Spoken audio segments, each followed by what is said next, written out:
Vizinha, o fofoqueira, tá pior que uma barraqueira. Vizinha, fofoqueira, tá pior que uma barraqueira. 5 horas da manhã, ela já tá acordada, fala da vida dos outros até a madrugada. Já não sei o que fazer com essa linguaruda. Se você vacilar, fala até da sua bunda. Eita vizinha louca, ela é muito doida, ela já anda falando até das suas roupas. Mas eu vou fazer o que se essa vizinha é assim?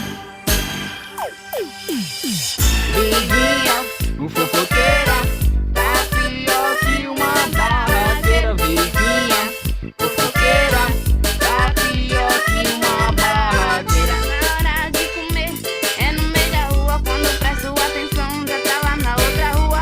Eita bagaceira, ixi que absurdo, essa minha vizinha veio, parece de outro mundo. Vou contar um sonho que comigo aconteceu. Eu tive um pesadelo, ela me chamou de seu Romeu. Mas acordei assustado, o que tentação, essa vizinha linguaruda fala até do teu irmão. Melhor você ter cuidado com essa carniça, se você der uma brecha, ela fala da sua vida. É aquele vizinho que se paga como um amigo, ele fala de você até pro seu inquilino. Não pode acontecer nada, lá no meio da rua, ela tem um olho de bomba, parece uma perua. A língua dessa mulher é mais grande que a minha.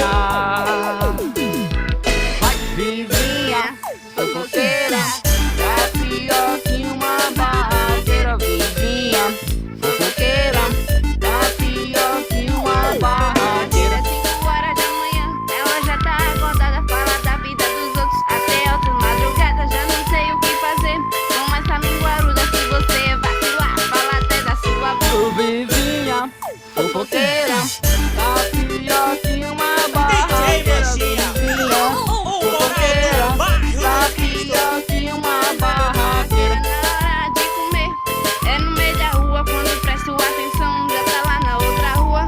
Eita bagaceira, bicho que absurdo, essa minha vizinha veio, parece de outro mundo. Vizinha, fofoqueira, Tá pior que uma barraqueira. vizinha, fofoqueira, tá pior que uma barraqueira. Vizinha, fofoqueira, tá pior que uma barraqueira. Vizinha, fofoqueira, tá pior que uma barraqueira. E aí galera, se você curtiu mais essa paródia, deixe seu like, se inscreva no nosso canal, tá ligado?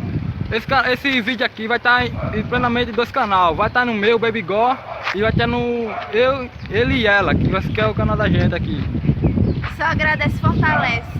Não se esqueça, se você gostou mesmo, de comentar e compartilhar. Deixa seu like. Deixa seu like. É nóis. Se inscreve, deixa seu like, joinha. Tamo junto aí, falou! Não, tem que